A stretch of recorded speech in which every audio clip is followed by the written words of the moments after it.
सन 1962 Tanzania. एक उसान Baku नाम का किसान जो अपने खेतों से चारा काट घर की ओर जा रहा था, उसके कान में एक गूंजती हुई आवाज पहुंची। उसने इधर उधर देखा तो उसे पता चला कि ये आवाज तो सामने वाली पहाड़ी से आ रही है। उसे कुछ समझ में नहीं आ रहा कि कभी वो आवाज और तेज होने लगी, जब तक कि उसे यह एहसास हुआ कि यह किसकी आवाज है। तब तक बहुत देर हो चुकी थी, क्योंकि उसान बाकू ने उस आवाज को सुन हंसना चालू कर दिया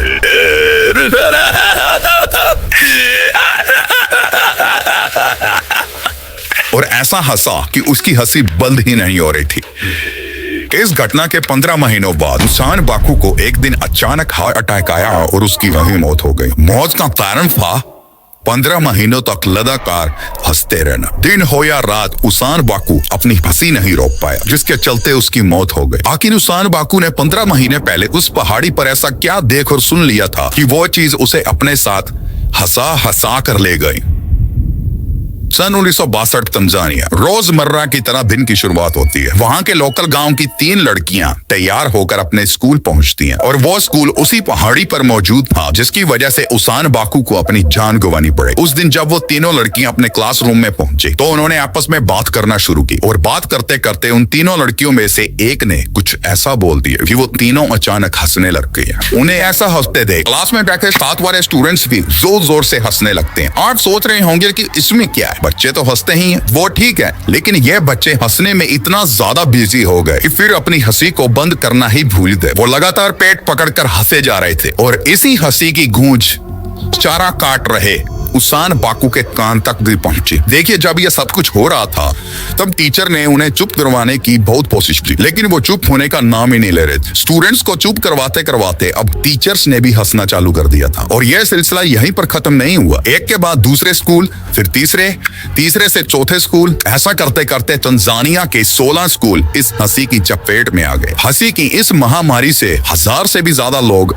अफेक्ट हुए और बच्चों की हंसी बंद ही नहीं हो रही थी। माँ बाप ने अपने बच्चों को रगड़ रगड़ कर पीट कर भी देखा, लेकिन वो मार खाते खाते हुए जी हंसे जा रहे थे। खौफ इस कदर फैला कि लोगों ने एक दूसरे से मजाक करना भी बंद कर दिया कि कहीं ये हंसने वाली बीमारी उन्हें या उनके बच्चों को ना हो जाए। इस लाफ्टर अपोकलिप्स के चलते तंजानिया गवर्नमेंट ने अपने स्कूलों पर भी ताला जड़ दिया, लेकिन घर पर रहकर भी बच्चों की हंसी नहीं रुकी। ये सिलसिला करीब 17 से 18 महीनों तक चला, लेकिन फिर एक दिन अचानक सबकी हंसी बंद हो। लगातार 18 महीनों तक लोग यूं ही बिना किसी बात के हंसते चले गए। Reason unknown.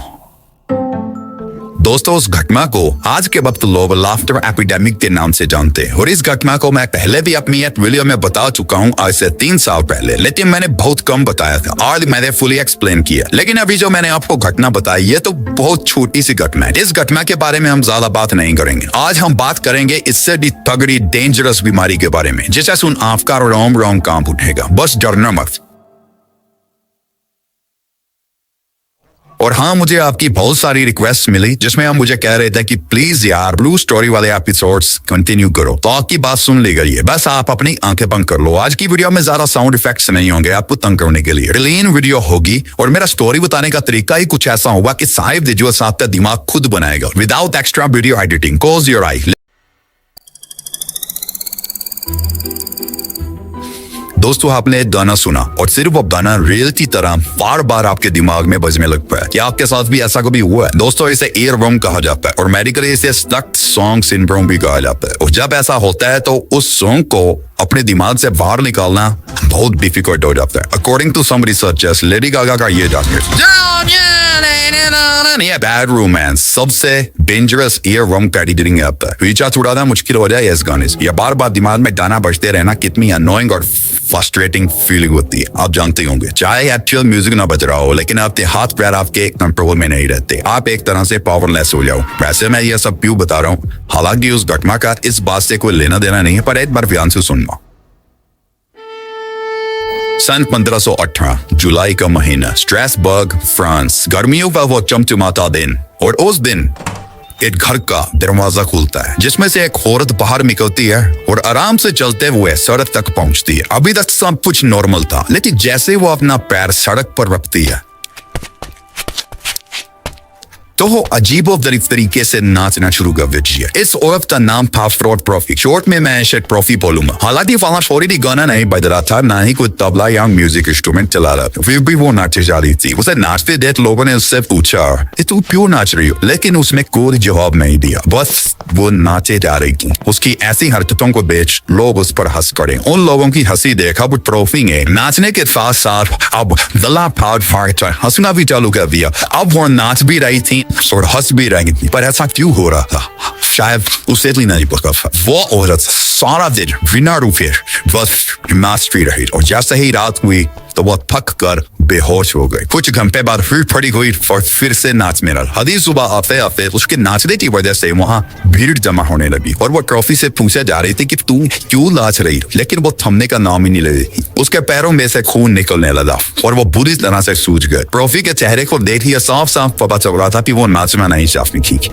पर फिर भी वो नाच जा रही थी। उसके हाथ पैर उसके कंट्रोल में नहीं थे। लेकिन फिर कुछ ऐसा हुआ कि कुछ घरों के और दरवाजे खुले और उन्होंने भी सेम ट्रॉफी की तरह अपने घर के दरवाजे के सामने नाचना चालू कर दिया। यही नहीं, जो लोग वहां इकट्ठे होकर ये देख रहे थे कि ये सब क्या हो रहा है, उनके भी पैर अपने आप चलने लगे, जो कि उनके कंट्रोल में नहीं था। उस भीड़ में भी नाचना चालू कर दिया और जोर जोर से हंसना चालू कर दिया। ट्रॉफी के साथ हम धीरे धीरे और लोग जुटते ले 10, 20, 40 और अब ये नंबर 400 पार हो गया। ये डांस ना बनकर मेनिया बन चुका, पागल पर बन चुका। लोग इसे डांसिंग मेनिया भी कहने लगे, क्योंकि लोग पागलों की तरह नाचते जा रहे थे और हंसते जा रहे थे। वो भी एक दूसरे को देख देख कर कई लोग तो इतना डर गए कि वो अपने बीवी बच्चों को घर से बाहर भी नहीं निकलने दे रहे कि कहीं वो भी नाचना चालू ना हो जाए। अब जिसने ये सिलसिला चालू किया, यदि वो ट्रॉफी नाम की औरत, उसे अचानक दिल का दौरा पड़ा और वो वही ढेर हो गए। लेकिन उसके आसपास लोगों ने नाचना बंद नहीं किया, उन्होंने नाचना यूं ही जारी रखा। फिर कुछ दिन बीते, फिर हफ्ते और फिर महीने बीते। लोग अभी भी नाचे जा रहे थे और रोजाना 15 से 20 लोग यूं ही नाचते नाचते मारे जा रहे थे। कुछ लोगों को दिल का दौरा पड़ा तो कुछ लोग जल्दी से मर गए। सिटी काउंसिल यानी प्रशासन भी अब शौक में था क्या किया तो किया क्या जाए, क्योंकि आज तक उनके सामने कभी ऐसी मुश्किल आई नहीं, तो अब वो करते भी क्या। देखिए जैसे जैसे अब दिन गुजरते जा रहे थे वैसे वैसे और लोग उस डांस को ज्वाइन करने लगे और फिर दरमी भी इतनी थी, लोग दर्द के मारे रोने लगे, हंसने लगे और फिर चिल्लाने लगे, पर डांस बंद नहीं हुआ। अब सिटी काउंसिल को कुछ ना कुछ तो करना, इसलिए उन्होंने कुछ डॉक्टर्स की टीम को बुलाया, एस्ट्रोलॉजर्स को भी बुलाया गया और वो इस निष्कर्ष पर पहुंचे कि ये सब कुछ फोर्ट ब्लड के कारण हो रहा है। और उस वक्त डॉक्टर्स ये मानते थे कि फोर्ट ब्लड के कारण बंदे का दिमाग गर्म हो जाता है, जिससे वो पागलों वाली हरकतें करने लगता है। फिर डॉक्टर्स और एस्ट्रोलॉजर्स में एक प्लान बनाया, ये साले नाचना तो बंद कर नहीं रहे, चलो अब इन्हें और नचाते हैं, क्या पता शायद इनसे उनकी प्रॉब्लम सॉल्व हो जाए। इसलिए उन्होंने कुछ सिंगर और म्यूजिशियंस हायर किए ताकि क्राउड और ज्यादा स्ट्रीट से नाचने लग जाए और उनकी हॉट ब्लड वाली कंडीशन सही हो गया। लेकिन उनका ये प्लान बैकफायर कर गया, जिससे प्रॉब्लम और ज्यादा बढ़ गई, क्योंकि इससे और भी ज्यादा लोग डांस में शामिल होने लगे। लेकिन तभी सिटी काउंसिल यानी वो प्रशासन एकदम से जल गया और उनकी नजरें घरों की तरफ गई और अब वो सोचने लगे कि अब किस पर नंबर आएगा, अब किस घर का दरवाजा खोलेगा। इस खौफ के चलते प्रशासन ने हर घर के आगे ताला लगाना चालू कर दी ताकि कोई घर से बाहर ही न निकल पाए और ये बीमारी न फैले। जो चीज एक क्यूरियोसिटी की तरह चालू हुई, अब वो एक टेरिफाइंग एपिडेमिक में बदल चुकी थी, एक महामारी जो कभी भी किसी भी वक्त किसी में भी फैल सकती। यह बेसिकली कोरोना वायरस की तरह ही था, फर्क सिर्फ इतना था कि कोरोना बेड पर लेट आता था और यह न चाहता। प्रशासन ने लोगों को रोकने की कोशिश की, उनको पकड़ पकड़ कर इधर उधर डरने लगे, लेकिन वो लोग खुद को छुड़ा कर फिर से नाचने लगते। जो प्रशासन के लोग इसे रोक रहे थे अब वो भी इसकी चपेट में आ गए और उन्होंने भी लोगों की तरफ नाचना और हंसना चालू कर दिया। फिर एक दिन हर रोज की तरह सुबह हुई और यह सिलसिला अचानक से थम गया। क्या था, क्यों था, कैसे था, इसके पीछे कौन था, किसी को कुछ समझ में नहीं आया और लोगों ने भी रोजमर्रा की तरह अपना काम करना चालू कर दिया जैसे कि कुछ हुआ ही ना हो। यह सिलसिला 2 महीने तक चला और मरे गए। लेकिन जिस औरत ने यह सिलसिला चालू किया था, यानी वो ट्रॉफी नाम की औरत, जिसकी सबके सामने हार्ट अटैक से मौत हो गई थी, उसे छोड़कर बाकी सबकी लाशें वहां पड़ी थी। ना वो जिंदा लोगों में थी, ना ही वो मरे हुए लोगों में थी। ट्रॉफी की लाश कहाँ गई, वो मरी भी थी या नहीं, वो कहाँ गायब हो गई, किसी को इसकी कोई खबर नहीं थी। इस घटना को हुए आज 500 साल से भी ज्यादा बीत गए, लेकिन आज तक ये राज बना हुआ है कि आखिर वो था क्या। देखिए, मुझे पता है कि ये सुनने में थोड़ा पागलपन लग रहा होगा और आप सोच रहे होंगे कि ये बदमाश आइकन तो अपने आप से ही बना रहा होगा, ऐसा थोड़ा हुआ होगा। लेकिन मैं झूठ नहीं बोल रहा हूँ, आप खुद रिसर्च करिए, ये चीज सच में हो चुकी है। मैं तो इस चीज को एक्सपोज करने वाला था, लेकिन इसको एक्सपोज कैसे करूं जिसका कुछ सर पैर ही नहीं है। और ये चीज सच में हो चुकी है, ये कोई झूठ नहीं था,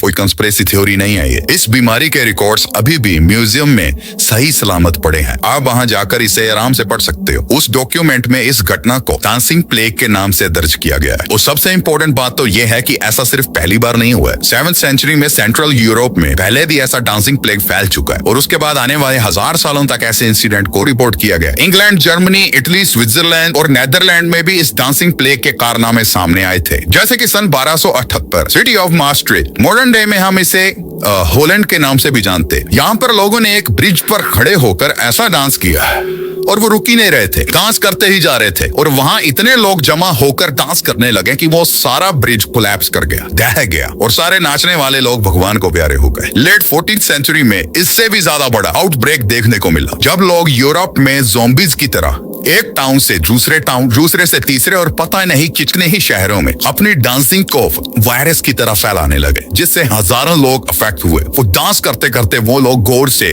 दया की भीख मांग रहे थे। यही नहीं, जर्मनी में तो 13th सेंचुरी में एक फेमस केस जो सामने आया था, वो था बच्चों में। एक बहुत बड़ा बच्चों का ग्रुप 20 किलोमीटर तक बेवजह ही नाचते कूदते चलते गए। लेकिन एक बात जो समझ में नहीं आ रही है कि ये साला हो क्यों रहा था। देखिए, उस समय की नॉलेज के हिसाब से इसका ब्लेम या तो हॉट ब्लड पर डाल दिया जाता था या फिर किसी भूत प्रेत पर। देखिए, मैं कोई डॉक्टर तो नहीं हूँ, लेकिन इतना तो मुझे पता है कि ये भूत प्रेत वाले केसेस ज्यादातर मेंटली ही होते हैं। और रही बात हॉट ब्लड की, तो साइंस के अकॉर्डिंग हॉट ब्लड होने पर आप मरोगे, ना कि ऋतिक रोशन की तरह नाचोगे। एक और स्टोरी जो फ्रांस के डांसिंग प्लेग के बारे में बताई जाती है, वो है मास फूड पॉइजनिंग। लेकिन ये वाली फूड पॉइजनिंग एक पर्टिकुलर फंगस के कारण हुई थी, फंगी कह लें या फंगाई जो भी है, जिसका नाम था एरोगोट फंजाई, फंगस फंगी जो भी है, जो कि अनाज के खेत में लग जाती है। और LSD जो कि एक ड्रग है, वो इसी फंगस से पहले बनती थी। और एक थ्योरी के हिसाब से इसी फंगाई के चलते लोगों में हेलुसिनेशन देखने को मिल रहा था और लोग बिना म्यूजिक के भी डांस कर रहे थे। ये थ्योरी अच्छी थी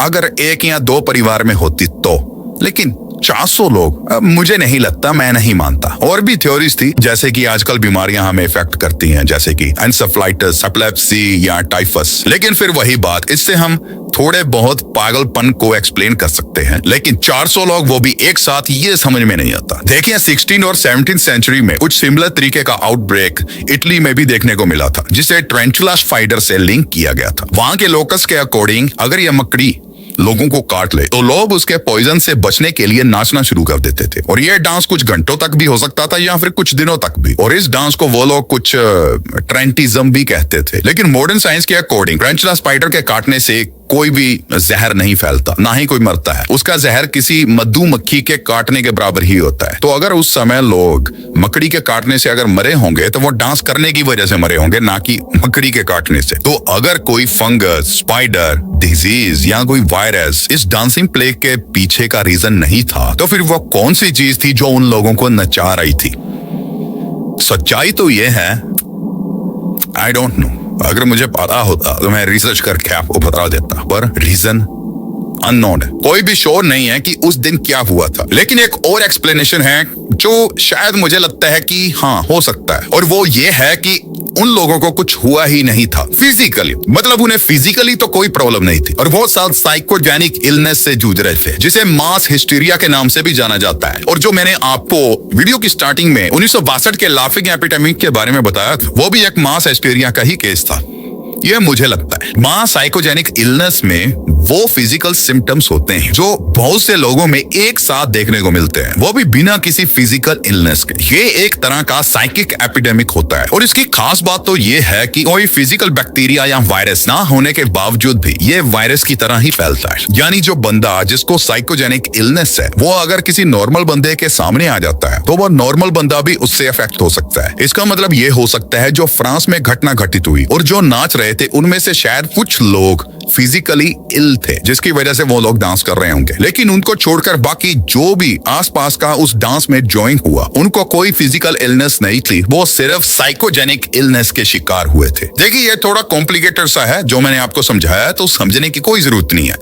इग्नोर करिए। उन हेल्दी लोगों ने जब देखा होगा कि किसी बहुत ही बुरी बीमारी की वजह से उनके फ्रेंड्स और फैमिली वाले यूं ही नाच गए हों और उन्हें परेशानी हो रही है, तो उनकी पीड़ा देखने और महसूस करने के लिए वो खुद भी उनके साथ नाचने लगे। ये था इसका सिंपल एक्सप्लेनेशन। ये सोचना भी क्रेजी है कि कोई इतना डांस करे कि उसकी डेथ हो जाए। चलो सबसे आसान वाला एग्जांपल लेते हैं कि अगर कोई आपके सामने यौन करता है यानी उबासी लेता है, तो आप भी उसकी देखा देखी में उबासी लेने लगे, कुछ उसी तरह से। और वहीं डांसिंग प्ले की एक और वजह भी हो सकती थी कि उस वक्त फ्रांस और यूरोप जैसे देशों में काफी स्ट्रेस पाई जाती थी, लोग परेशान थे, भूखमरी से मर रहे थे, तो लोग अपनी खुशी को ढूंढने के लिए एकदम से नाचने लगे और उनकी देखा देखी में दूसरे लोगों ने भी नाचना शुरू कर दिया। साइकोजेनिक इलनेस की एक और घटना जो मैं आपको बताने जा रहा हूँ, सन 2001 में मैरीलैंड के एक सबवे स्टेशन पर एक आदमी कुछ स्प्रे कर रहा था, तो वहां मौजूद लोगों को लगा कि ये एक टेररिस्ट है और वो पॉइजनस सब्सटेंस उस स्टेशन पर फैला रहा है, जिसके बाद करीब 35 लोगों को चक्कर आने लगे, उनका जी घबराने लगा और खांसी आने लगी, तो उन्हें हॉस्पिटल ले जाया गया। लेकिन हॉस्पिटल पहुंचने पर उन लोगों में कुछ भी नहीं पाया गया। जब पुलिस ने सबवे को सील कर दिया और जब इसके ऊपर इन्वेस्टिगेशन हुई तो पता चला कि जिसे लोग टेररिस्ट समझ रहे थे वो तो एक क्लीनिंग वाला बंदा था, बोतल में शैम्पू लिए विंडो साफ कर रहा था, ना कि कोई पॉइजनिंग गैस फैला रहा था। लोगों के दिमाग ने ही लोगों को उल्टियां चालू करवा दी। देखिए, जब दिमाग घूमता है तो रियल थिंक और इमेजिन थिंक में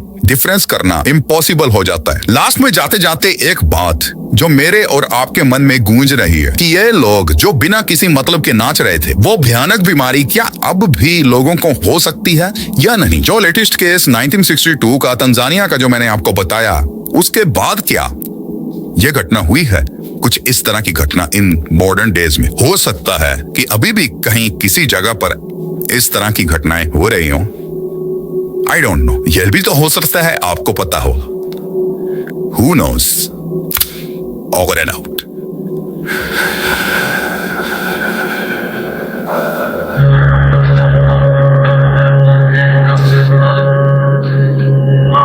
देखिए, दुनिया में कुछ बदकिस्मत लोग ऐसे भी थे जिन्हें खुद ब खुद आग लग गई। फॉर एग्जाम्पल, जैसे मैं सोफे पर बैठा हुआ, मुझे अपने आप आग लग जाए, कोई कैंडल या आग से नहीं, वो आग मेरे शरीर से ही बाहर निकली हो। यह घटनाएं सच में हो चुकी हैं।